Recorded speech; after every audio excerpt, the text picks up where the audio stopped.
Auditorio, y sigo insistiendo con este tema de la basura, aun cuando hoy ya los camiones recolectores empezaron a recopilar todos estos desperdicios que están en la vía pública.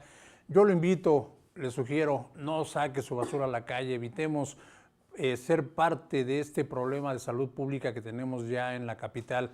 Esto realmente no puede estar ocurriendo en Oaxaca, y quiero darle lectura a más comentarios de las personas que han opinado con relación a este tema. Carlos Raúl Rosas Méndez dice: me dueles Oaxaca. Estrella Fugaz dice: ni qué buenos días, qué poca, dice. Gente ignorante, no sé qué hacen y son los más sucios, ahora se quieren hacer los fresas.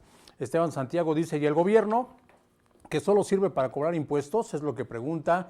Elis Pérez nos dice: no sean inconscientes, a la gente que están perjudicando es a ustedes mismos, la gente del gobierno, como si nada, no nos hagamos daño nosotros mismos, por favor.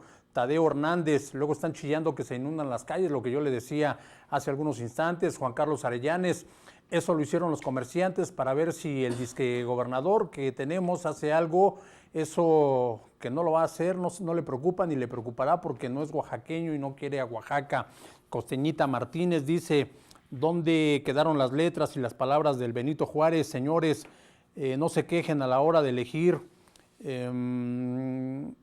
Maribel Pacheco dice: no solamente la central tiene el problema de la basura, todo el centro histórico y las colonias están en las mismas condiciones, y muchas personas que en estos momentos están criticando son las mismas que sacan basura a las calles o la van a dejar a la central y no precisamente a la rampa. Ruth Velascán: es muy triste ver que no hay autoridad en nuestro hermoso estado, qué puñado de delincuentes provoquen estos caos y que nadie los detiene. También le quiero exhibir este pequeño clip, auditorio, que tiene que ver con este tema de la basura. Un hombre que ayer fue sorprendido arrojando bolsas de desperdicios en la vía pública. Mire con lo que se enfrentó, pues, con el enojo ciudadano.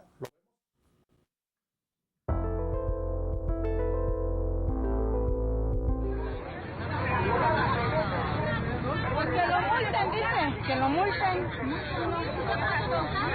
Porque estamos todos los comerciantes levantando la basura. Y ellos vinieron a botar basura. No, nosotros estamos cagados, nos estamos desvelando. Oigan, estamos cagados veladores. Ahora mire cómo salen un montón de basura, no estamos cagando. La basura para que el señor aquí venga a tirar la porquería que trae de otro lado. Ahora mire, aquí hay perros, lejos, o la rama, tiene el carro.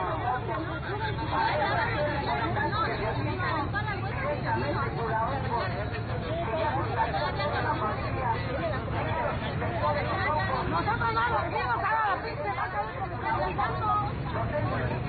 Y así no vamos a pagar la multa. No, ellos. ¿Ya? Dice que él.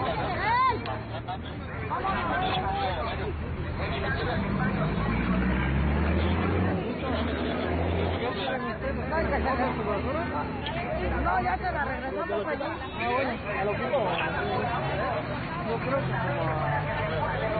Don Verde.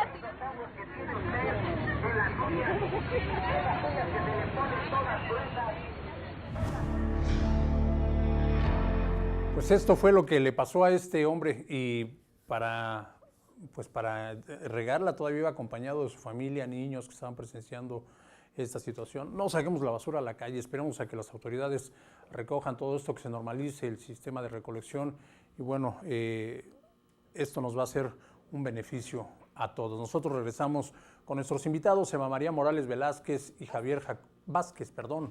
ya le estoy cambiando el apellido, y Javier Jacob Jiménez Ortega, integrantes de Mujeres Moviéndose con Causa. Antes de irnos a corte, le planteaba esta pregunta al asesor jurídico de Mujeres Moviéndose con Causa.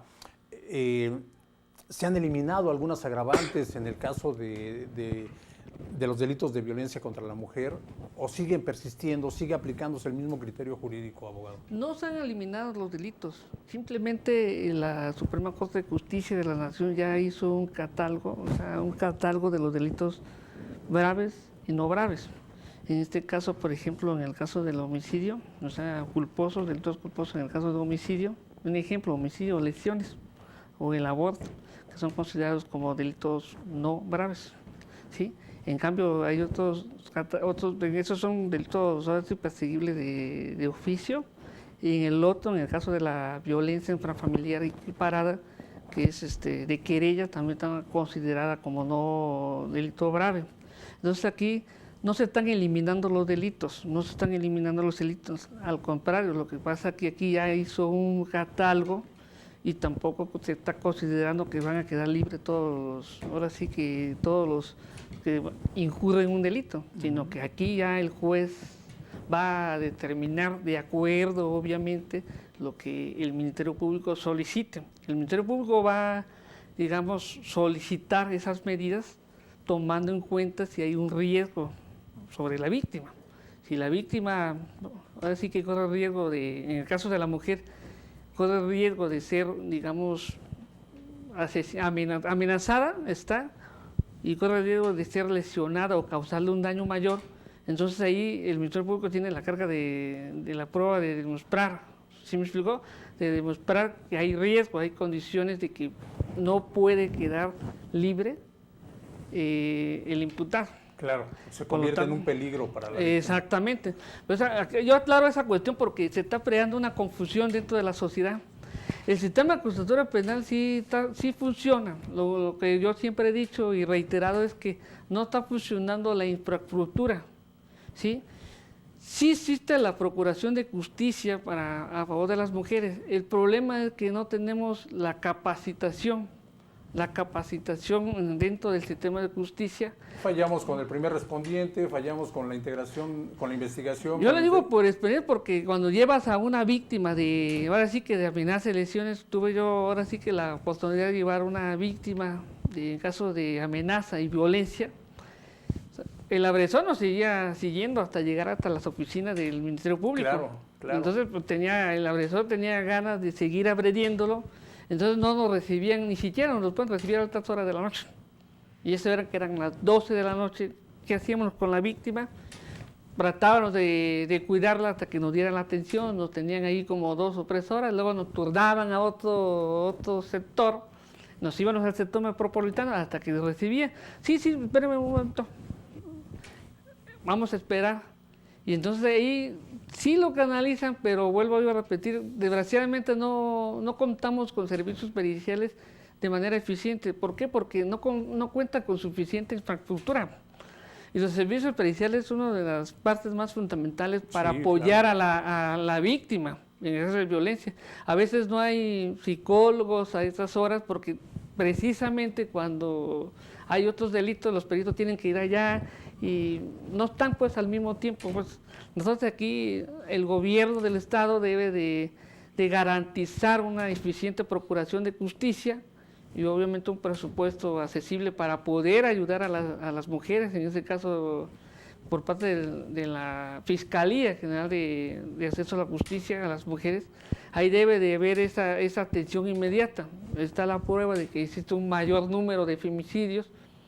¿Qué está pasando?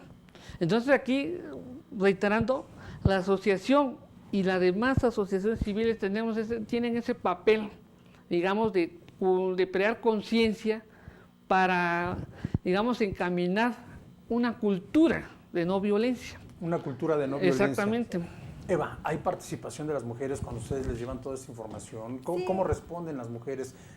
Digo, en ese caso son las más afectadas cuando hay temas de violencia intrafamiliar. ¿Cómo responde este sector?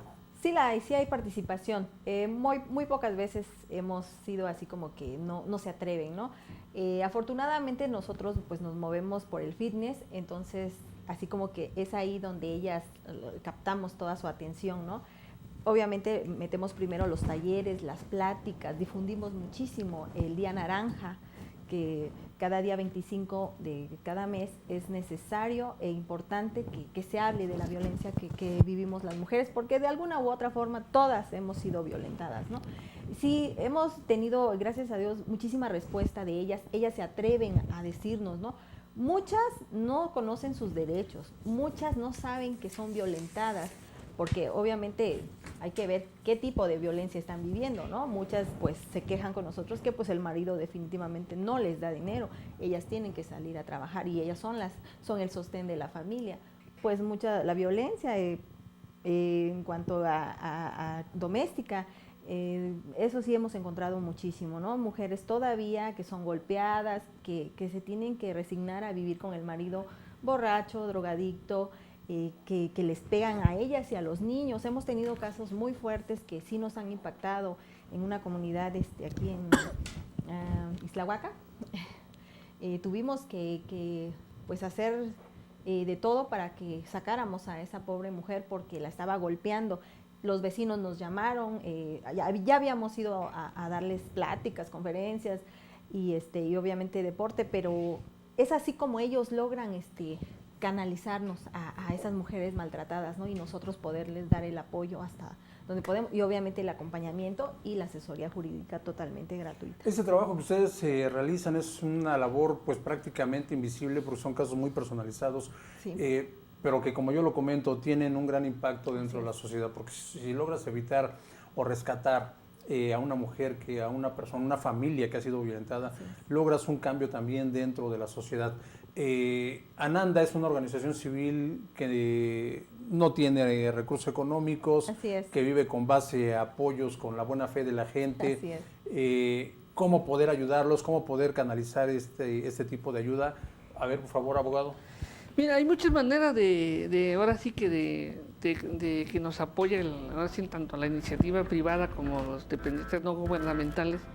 En ocasiones cuando se requiere atención inmediata para las mujeres, en el caso de sufrir una violencia de género o bien violencia familiar, entonces lo que estamos procurando es acudir a las dependencias no gubernamentales para que nos apoye a través de cursos o conferencias para tratar de procurar y crear conciencia dentro del entorno social, dentro del entorno familiar, para evitar más actos de violencia. Sobre todo, ahora sí que vamos a crear una conciencia efectiva, no basta y no es suficiente tampoco a través de talleres y cursos, sino que tenemos que introducir, crear esa conciencia para que las mujeres y hombres evitemos esa violencia. Desgraciadamente la violencia siempre ha existido, desde la época así, milenarias. El problema es que ha aumentado, pero también es por la falta de educación. El problema es dentro del entorno familiar que se ha creado una cultura machista, una cultura donde el hombre era el que estaba encima de la mujer, era la que mandaba, era la que ordenaba. Claro. Y entonces ahí se creaba este tipo de situaciones. Y entonces ya nosotros lo que tratamos es procurar de buscar los mecanismos para poder impulsar. Vamos a hacer una pequeña pausa. Abogado Javier Jacob Jiménez Ortega, Eva María Morales Vázquez, integrantes de Ananda, ACE. Vamos y regresamos.